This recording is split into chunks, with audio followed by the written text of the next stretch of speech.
तो दोनों मुट्ठी बंद है, लास्ट टाइम पे होगा, दोनों मुट्ठी बंद है। एक स्थान पर पहुंचे, ठाकुर जी ने कहा सुदामा या तो इस रास्ते से आ जाना या इस रास्ते आ जाना। ठाकुर जी से मिलने के दो रास्ते हैं प्यारे, तीसरा रास्ता कोई है नहीं। या तो भक्ति का रास्ता है, प्रेम का रास्ता है, और या तो ज्ञान का रास्ता है या योग का रास्ता है।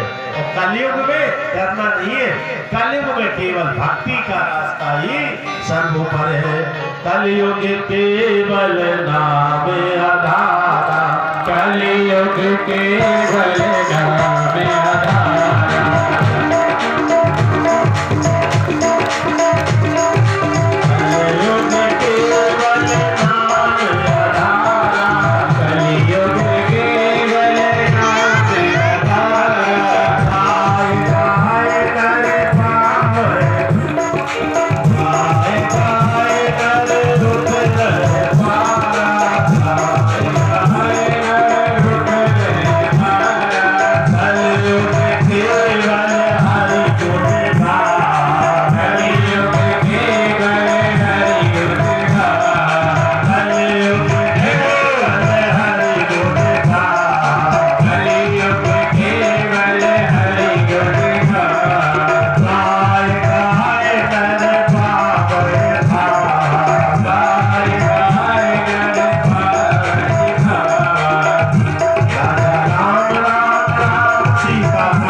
कलयुग में डरने की जरूरत नहीं है। गोस्वामी जी ने बहुत सरल रास्ता बता दिया। देखो ध्यान से सुनो हमारी बात। तुम्हारे आपके पास में धन नहीं है, कोई बात नहीं। आपकी बहुत इच्छा होती है हम सत्कर्म कराएं, भागवत कराएंगे, सत्यनारायण भगवान कथा कराएंगे, कोई बात नहीं, मत कराएं। हम किसी को अगर भोजन दे नहीं सकते तो ना दें, कोई बात नहीं। लेकिन ये तो हमारे हाथ में है, हम किसी की भोजन की थाली में लात ना मारते।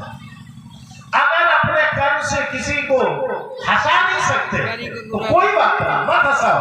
लेकिन इतना ध्यान रखना हमारे किए हुए कर्म से किसी की आंखों में आंसू ना आ जाए। आगे भागवत जी के दशम स्कंद की उत्तरार्ध में और कथाएं। भगवान प्रवास क्षेत्र में जाते हैं जहां पर पांडवों से, गोपियों से, नंद से, यशोदा से भगवान की भेंट होती है। वसुदेव जी यहीं पर बहुत सुंदर यज्ञ करते हैं और 3 महीने तक भगवान कुरुक्षेत्र में रहते हैं। और यहीं पर भगवान ने 3 महीने के बाद नंद जी को, यशोदा को हाथी पर सवार होकर मथुरा में ले जाते हैं। भगवान नाथ के द्वारका आते हैं।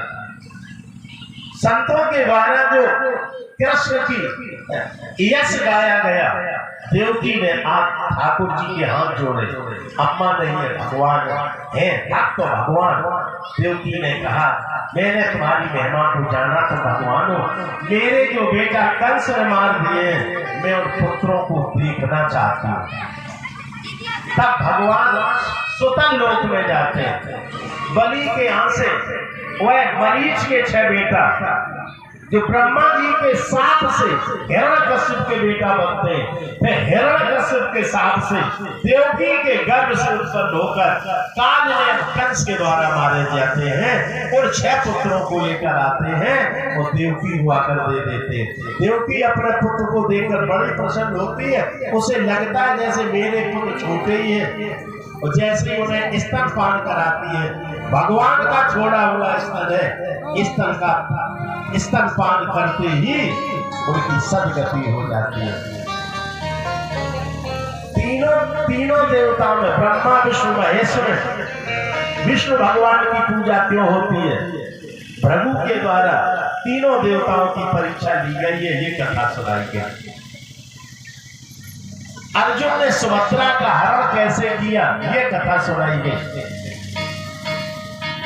तीनों देवताओं में नारायण लक्ष्मीपति है, परीक्षित कहता है, लेकिन नारायण के भक्त गरीब होते हैं, भोले बाबा के भक्त अमीर क्यों होते हैं? तब भस्मासुर की कथा सुनाई। भगवान का वचन है, सुन लेना, यस्याम अनुग्रहणामि हर्षे तद धनम सुनाई।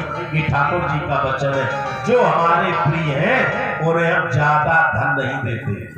दुख देने की बात कहीं नहीं की, भगवान का दुख है, जिसके पास जो वस्तु है वही देता है।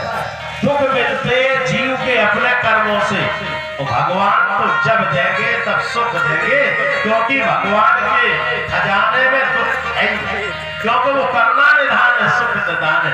जब भी आपको दुख मिले, जान लेना ये दुख हमारे ही कर्मों का है। द्वारका में एक ब्राह्मण के बालक होता है, मर जाता है। ब्राह्मण उस बालक को लाकर के सुधर्मा सभा में रख के भगवान को अपशब्द कहता है। ब्राह्मण भगवान को गालियां दे सकता है ब्राह्मण, लेकिन 8वां बालक मरा अर्जुन है द्वारका में। ब्राह्मण के द्वारा जब द्वारकाधीश का अपमान किया गया, अर्जुन ये बात सहन नहीं कर पाए। अर्जुन ने प्रतिज्ञा कर ली, मैं तुम्हारे बालक को बचाऊंगा, मैं तुम्हारे बालक को बचाऊंगा, अगर नहीं बचा सका तो अग्नि में जल के मर जाऊंगा।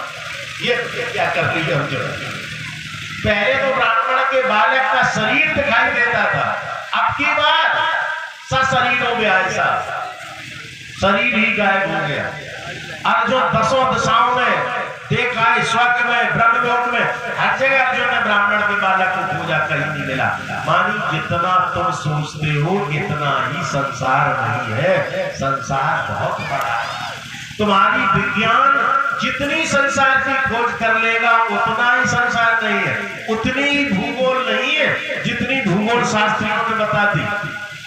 जितने भूगोल के प्रोफेसर बताते हैं उतने ही ग्रह नक्षत्र नहीं है, उससे भी अधिक है। ये कथा सुनो, 7 समुद्र 7 पर्वत पार हो गए, लोकालोक पार हो गए, अथाह जलराशि में भगवान का रथ चला। अब बहुत अंधेरा है, सुदर्शन को आदेश मिला, आगे आगे सुदर्शन, पीछे पीछे घोड़े। अथाह जलराशि में भूमा भगवान हजारों से वह बैठे, वहां जाके ब्राह्मण के 9 बालक बैठे।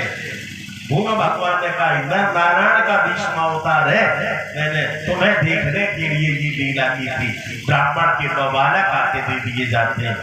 ब्राह्मण जय जयकार करता है, वेद आके भगवान की स्तुति करते हैं। भागवत जी में 12 स्कंद है, 10वें स्कंद की कथा पूरी हुई। 11 स्कंद में ब्रह्मा आकर के भगवान स्तुति करते हैं। 125 वर्ष बीत गए, चलो अपने धाम। भगवान बोले, आएंगे, धैर्य धारण करो। पिंडारक क्षेत्र में संत आते हैं तपस्या करने, भगवान के बालक के सामने सब उन्हें स्त्री बना लेते हैं, कपड़े पहना लेते हैं, और दुर्वासा से जाके पूछते, पढ़े लिखे हैं वे, दुर्वासा से जाके पूछते, बताओ बालक होगा कि बालिका होगी? कुछ तो बताओगे, पढ़े लिखे हैं। बालक होगा कि बालिका होगी? बालक होगा तो गलत, बालिका होगी तो गलत। दुर्वासा ने कहा, क्या पूछ रहे, बालक या बालिका? न बालक न बालिका, जनिष्यते वही मंदा मुसलम कुलनाशनम। एक मूषक होगा पूरा परिवार साफ मिल गया। ये बात ठाकुर जी को नहीं बताई, अपनी बुद्धि लगाई। समुद्र के किनारे ले गए, पत्थर पर घिसके उस मूसल को चूरा समुद्र में फेंक दिया, कील बची समुद्र में फेंक दी, मछली ने निगल ली, मछली को जरा नाम के मछुआरे ने पकड़ लिया और उसे कील को बाण जहर में बुझाकर बाण की नोक पर जाकर के रख दिया। ये भगवान ने बहुत सुंदर उद्धव को गीता का उपदेश दिया। एकादश स्कंद में 24 गुरुओं की कथा सुनाई। फिर संसार में कैसे रहे, कहा जाएगा सदाचार का, चारों धर्मों की, चारों आश्रमों की कथा सुनाई। बहुत सुंदर उद्धव गीता। और उद्धव गीता सुना के भगवान ने उद्धव को बद्री धाम में भेज दिया। द्वारका में अपशगुन होने लगे। भगवान सभी बोले के प्रभास क्षेत्र में जाते हैं, वहां जाके प्रभास समुद्र में स्नान करते हैं, ब्राह्मणों को दान देते हैं। अंत में वही हुआ जो नहीं करना था, सभी यादवों ने जाकर के मदिरा का पान कर लिया।